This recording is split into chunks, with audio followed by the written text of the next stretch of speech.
Assalamualaikum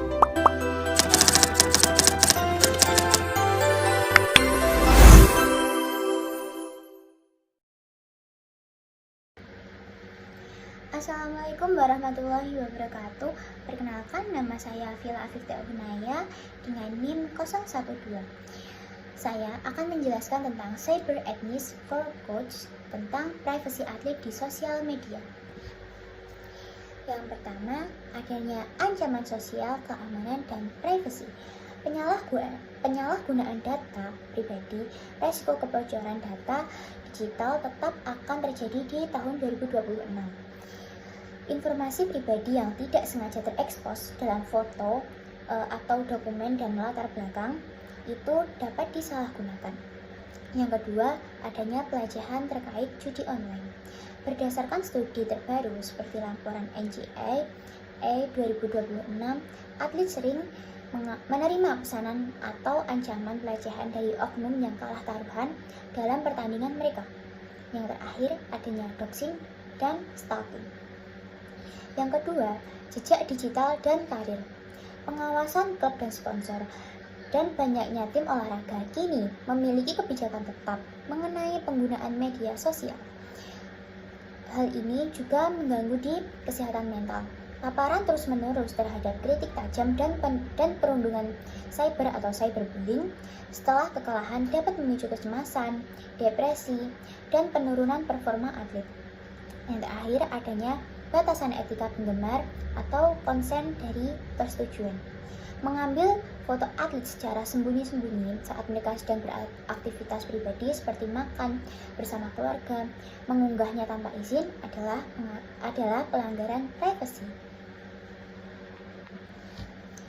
Ada 4 tips melindungi privasi bagi atlet. Yang pertama, menghindari mengunggah lokasi secara instan. Yang kedua, menggunakan fitur kata kunci untuk menyaring komentar negatif atau kasar secara otomatis. Yang ketiga, miliki akun publik atau akun untuk profesional dan akun yang hanya di lingkungan teman dan keluarga terdekat.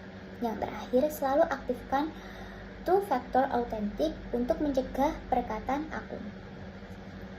Selanjutnya, komunikasi yang tepat dengan atlet. Sederhananya, berkomunikasi dengan atlet itu soal keseimbangan.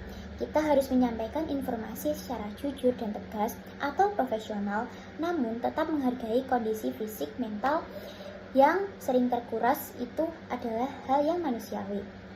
Intinya adalah berbicara di waktu yang pas agar pesan kita memotivasi, bukan malah membebani. Terima kasih.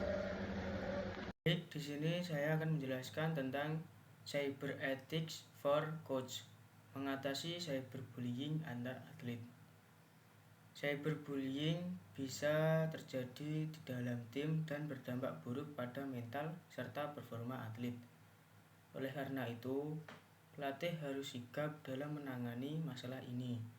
Jika ada laporan atau tanda-tanda bullying, pelatih harus segera mengambil tindakan. Selain itu, pelatih perlu memberikan edukasi kepada atlet tentang dampak negatif cyberbullying agar mereka lebih sadar dan saling menghargai. Pelatih juga berperan sebagai mediator jika terjadi konflik antar atlet, serta memberikan sanksi yang tegas sesuai aturan tim agar kejadian serupa tidak terulang kembali.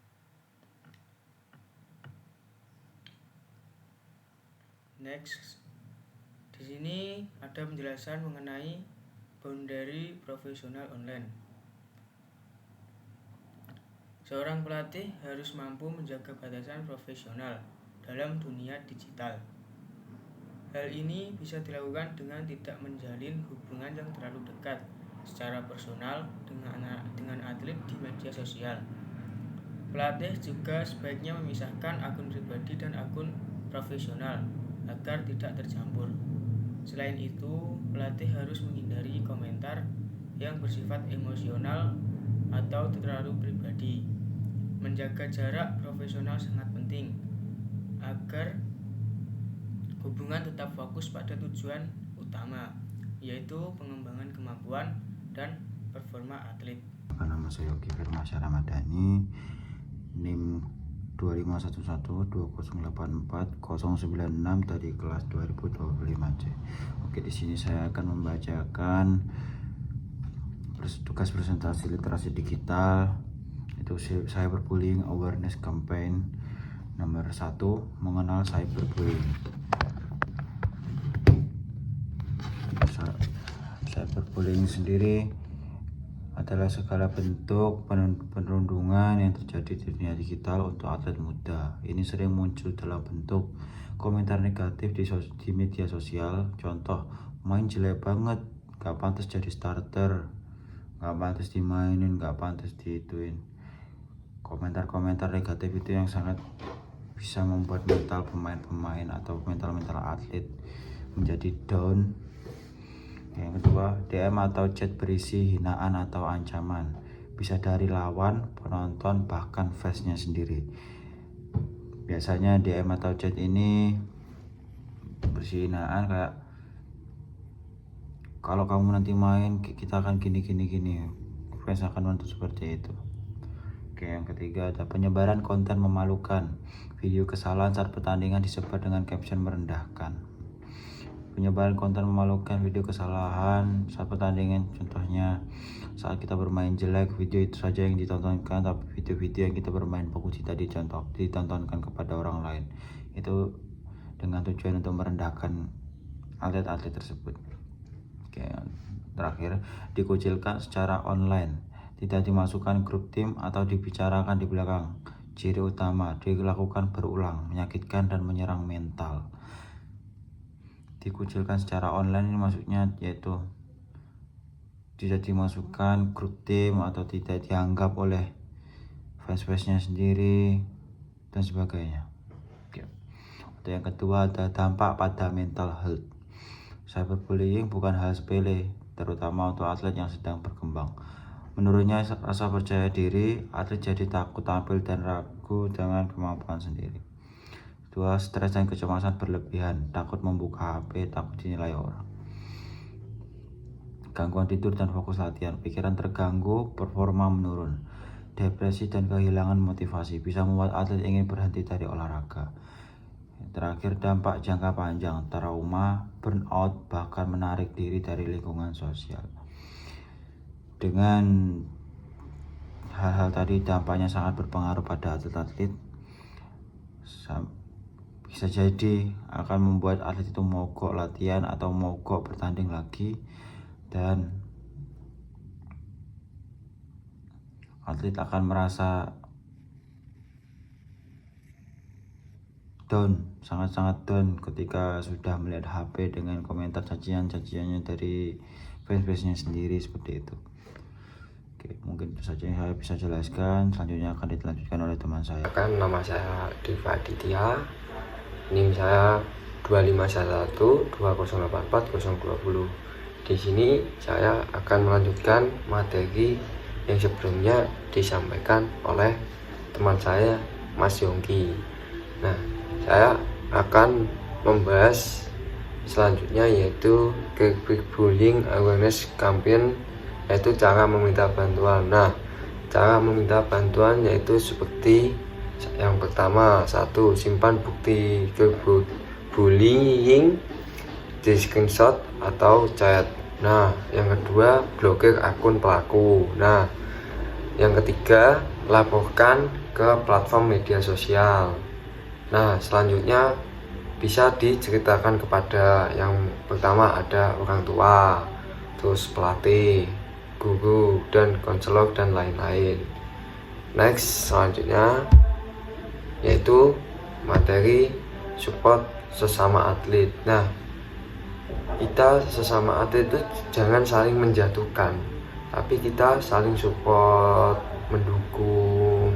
Nah, di dalam support sesama atlet itu ada 5 komponen. Yang pertama, 1. Jangan ikut menyebarkan komentar negatif, itu bisa menjadikan atlet itu down. Nah, yang kedua, beri semangat kepada teman yang jadi korban. Nah, kita beri semangat lagi, tidak usah dipikirkan. Nah, itu yang kedua. Yang ketiga, ingatkan teman untuk tetap percaya diri. Nah, ini juga penting, kita harus konsisten percaya diri, pede aja nggak apa-apa, terus nggak usah mikir sana sini. Terus yang keempat, bangun lingkungan tim yang saling menghargai. Itu pertama, kita sesama tim, sesama atlet harus menghargai keputusan tuh, gitu-gitu. Yang kelima, jadilah contoh positif di media sosial. Jadi kalau kita bermain media sosial itu ya positif-positif aja, jangan komentar negatif, saling menjatuhkan, jangan. Kita langsung positif aja. Nah, itu saja presentasi dari saya, nanti akan dilanjutkan oleh teman saya materi selanjutnya. Masuk materi yang ketiga tentang Digital Safety Guide. Dunia digital itu seperti lingkungan rumah. Kalau kita tidak mengunci pintu rapat-rapat dan jendela, maka pencuri akan mudah masuk. Keamanan data bukan sekedar soal teknologi yang canggih, tapi lebih kepada kebiasaan atau hygiene digital yang disiplin. Berikut adalah panduan praktis untuk membenteng akun dari hacker. Yang pertama, menggunakan kata sandi atau password yang panjang, unik, dan dikelola oleh password manager. Yang kedua, aktifkan pintu ganda. Ini adalah keamanan yang paling krusial pada saat ini. Yang ketiga, waspada terhadap umpan atau phishing atau link yang biasanya disebar di grup-grup atau sosial media yang lainnya. Yang keempat, perbarui perangkat secara berkala. Yang terakhir, keamanan jaringan dan privasi. Jangan masuk ke sembarang wifi publik atau gratis dan tidak membagikan informasi pribadi. Terima kasih. Baik, sebelumnya perkenalan dulu karena di awal tadi saya belum perkenalan. Perkenalkan, nama saya Danar Wangsa, NIM 035. Saya di sini ingin melanjutkan materi yang nomor 3. Yang pertama adalah jangan share informasi sensitif.